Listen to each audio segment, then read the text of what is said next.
नमस्कार दोस्तों, मैं हूं अभिनय और आप सभी का वेलकम करता हूं स्टडी पे। दोस्तों, सिप्री का जो रिपोर्ट है हर साल आता है और यहाँ पे जो सिप्री होता है वो यहाँ पे ये रिपोर्ट बनाता है कि कौन ऐसे देश हैं जिन्होंने अपने न्यूक्लियर वेपन्स में इंक्रीज किया है और कौन ऐसे देश हैं जिन्होंने अपने न्यूक्लियर वेपन को रिड्यूस किया है।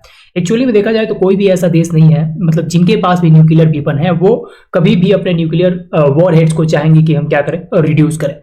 तो 2025 का रिपोर्ट आ चुका है और यहाँ पे ये बताया गया है कि भारत ने क्या किया है।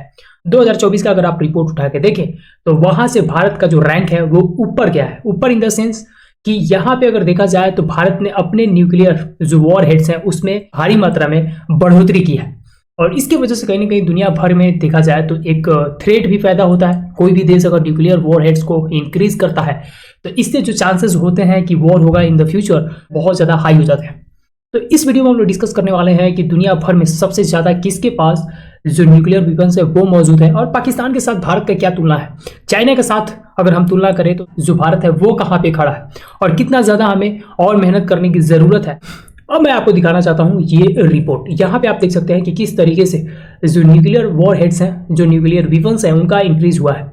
ये है 2025 जनवरी का डाटा जो सिप्री ने रिलीज किया है और यहाँ पे आप देख सकते हैं कि ये है डिप्लॉयड और ये है स्टोर्ड। यहाँ पे दोनों में डिफरेंस ये है कि जो डिप्लॉयड होता है मतलब वो रेडी होता है, रेडी इन द सेंस कि जो भी बैलिस्टिक मिसाइल है, क्रूज मिसाइल्स है, उस पे वॉर हेड लगा हुआ होता है, लगा के रखा जाता है कि जस्ट लॉन्च करने की क्या होती है, देरी होती है। तो ये सब डिप्लॉयड है। यहाँ पे आप देख सकते हैं यूनाइटेड स्टेट्स के पास 1770 जो न्यूक्लियर वेपन्स है वो डिप्लॉयड है। तो ये लोग बहुत सारे कंट्रीज में डिप्लॉयड करके रखें, मतलब ये है कि अगर किसी भी तरीके से कभी वॉर लाइक सिचुएशन हो जाता है और इनको अगर यूज करना पड़े तो दे डोंट नीड कि गए स्टोर हाउस में से मतलब जो वेयर हाउस होता है, वेयर हाउस में जाके न्यूक्लियर को निकालेंगे, जो भी उसका वॉर हेड है, फिर इसको क्या करेंगे हम लोग मिसाइल में डालेंगे, उसके बाद इसको उड़ाएंगे। नहीं, 1770 तैयार है। जस्ट एक रिमोट का बटन दबाएंगे और जहां भी टारगेट, मतलब जहां भी आप लॉक कर दोगे जिस लोकेशन पे, वहां पे जाके ये क्या करेगा, डिलीवर कर देगा ये जो वॉर हेड है। स्टोर का मतलब ये होता है कि हमने क्या किया है, आइटम हमारे पास है बट हमने उसको क्या कर रखा है, वेयर हाउस में हमने उसको सजा सजा के यहाँ पे रखा हुआ है। तो दुनिया भर में अगर देखा जाए तो सबसे ज्यादा जो न्यूक्लियर वॉर हेड्स डिप्लॉयड है वो है अमेरिका के पास।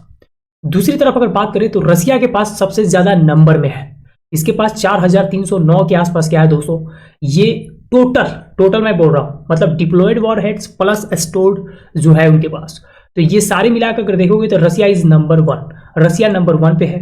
अमेरिका आएगा सेकेंड नंबर पे, क्योंकि आप यहाँ पे देख सकते हो इनके पास 1770 है डिप्लॉयड, इनके पास 1718 है और यहाँ पे आप देख लो स्टोर्ड इनके पास 1930 है, इसके पास 2501 है। तो इससे आप अंदाजा लगा सकते हैं कि रसिया बहुत आगे है और यही रीजन है कि दुनिया भर की जितनी सारी कंट्रीज है रसिया से वॉर करने से मतलब एक बार नहीं लगभग 1000 टाइम्स सोचेगी कि I don't have to indulge in a war with Russia, क्योंकि रसिया का अगर मूड खराब हुआ तो पूरी दुनिया ही नहीं, पूरे मतलब लगभग पूरा जो हमारा सोलर सिस्टम है उसको भी उड़ा सकता है। इतना ज्यादा न्यूक्लियर वॉर हेड्स उसके पास पड़े हुए हैं।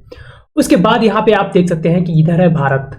भारत का जो नंबर है वो है 180।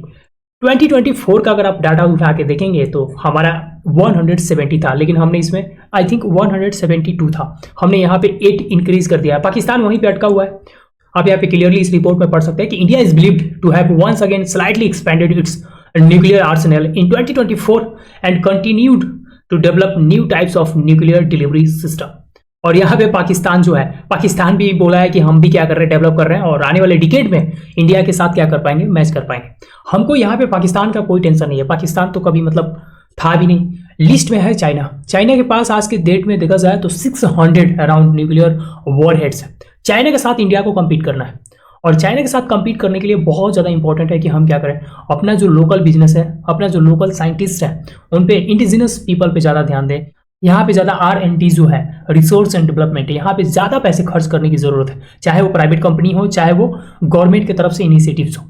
यहाँ पे मतलब भारत में बार बार देखा जाता है कि मतलब अब मैं पार्टिकुलरली न्यूक्लियर वेपन्स का बात नहीं कर रहा हूँ, बहुत सारे ऐसे कंपनीज है, प्राइवेट कंपनीज इंडिया में जो बिल्कुल जो रिसर्च एंड डेवलपमेंट है उस पर खर्च नहीं करती हैं, बहुत कम पोर्शन जाता है उस फील्ड में और इसकी वजह से क्या होता है दोस्तों, हम बहुत ज़्यादा पीछे रह जाते हैं।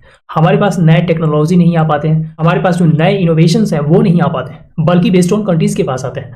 तो सही समय आ गया है कि हम इन देशों के साथ एटलीस्ट अगर हम मतलब अपने आप को कंपेयर भी कर रहे हैं तो एटलीस्ट उन सारे पैमानों को देखें जहां पे ये लोग वेस्ट कर रहे हैं, जहां पे ये लोग इन्वेस्ट कर रहे हैं, जहां पे ये लोग हमसे आगे हैं, उनके क्या तौर तरीके रहे हैं, उसी तरीके से हम लोग क्या कर सकते हैं, इनके जो बेस्ट प्रैक्टिसेस हैं उसको अडॉप्ट करेंगे, तभी हम एक दिन क्या करेंगे, दुनिया को लीड कर पाएंगे।